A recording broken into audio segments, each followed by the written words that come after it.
লক্ষ্মীর ভান্ডার প্রকল্প থেকে বাদ করা হয়েছে বহু মহিলার নাম এবং এর পরবর্তী মাস অর্থাৎ জানুয়ারি মাস থেকে তাদেরকে ভাতা দেওয়া বন্ধ করা হবে। লক্ষ্মীর ভান্ডার প্রকল্প পশ্চিমবঙ্গের মহিলাদের আর্থিক সহায়তা করার উদ্দেশ্যে চালু করা হয়েছিল, কিন্তু কিছু মহিলার বিশেষ কিছু কারণের জন্য তাদের নাম এই তালিকা থেকে বাদ দেওয়া হচ্ছে। কাদের নাম বাদ দেওয়া হচ্ছে, কেন বাদ দেওয়া হচ্ছে এবং তাদের পুনরায় টাকা পেতে হলে কি করতে হবে সেই সমস্ত বিষয়ে আলোচনা করব। তাই ভিডিওটি শেষ পর্যন্ত অবশ্যই দেখুন। তাহলে চলুন ভিডিওটি শুরু করা যাক।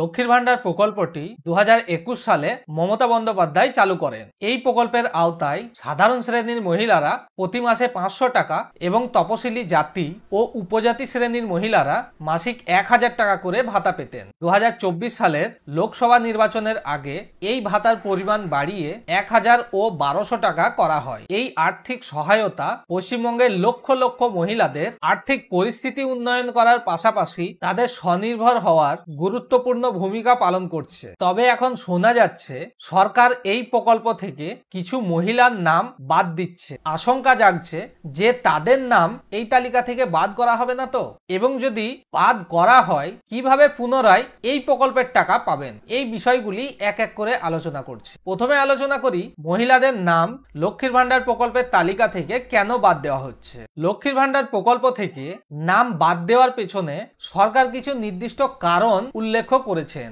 যে কারণগুলি মেনে না চললে আপনার নামও এই তালিকা থেকে বাদ পড়তে পারে। 1 নম্বর, একাধিক ব্যাংক অ্যাকাউন্টের ব্যবহার। অনেক মহিলা আছে যাদের একাধিক ব্যাংক অ্যাকাউন্ট রয়েছে, তারা নিজের জন্য একাধিক লক্ষ্মীর ভান্ডারেরও অ্যাকাউন্ট খুলেছেন এবং সেই টাকা আলাদা আলাদা ব্যাংকে গ্রহণ করছে। এই ধরনের কাজ করা মহিলাদের নাম নিশ্চিতভাবে কাটা হবে। 2 নম্বর, ভুয়ো নথি জমা দেওয়া।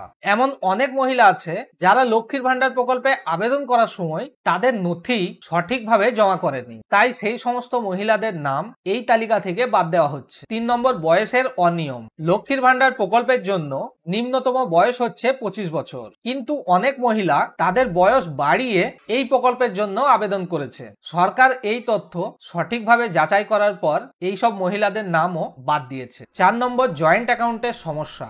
অনেক মহিলার লক্ষ্মীর ভান্ডার প্রকল্পের আবেদন করার সময় তাদের জয়েন্ট ব্যাংক অ্যাকাউন্ট জমা দিয়েছে। সেই সব মহিলাদেরও অ্যাকাউন্টে টাকা ঢুকতে সমস্যা হবে। আপনারও যদি জয়েন্ট অ্যাকাউন্ট জমা দেওয়া থাকে তাহলে আপনি সেটি পরিবর্তন করে আপনার সিঙ্গেল ব্যাংক অ্যাকাউন্ট জমা করুন। এই সমস্ত কাজগুলি যদি আপনিও করে থাকেন তাহলে আপনারও নাম এই তালিকা থেকে বাদ যেতে পারে। এবার জেনে নেব যদি এই তালিকা থেকে আপনার নাম বাদ চলে যায় তাহলে আপনি কি করবেন। লক্ষ্মীর ভান্ডার প্রকল্প তালিকা থেকে যদি আপনার নাম বাদ দেওয়া হয় তাহলে আপনি পুনরায় এই প্রকল্পের টাকা পেতে এই সব কাজগুলি করতে পারেন। 1 নম্বর, সঠিক তথ্য জমা দেওয়া।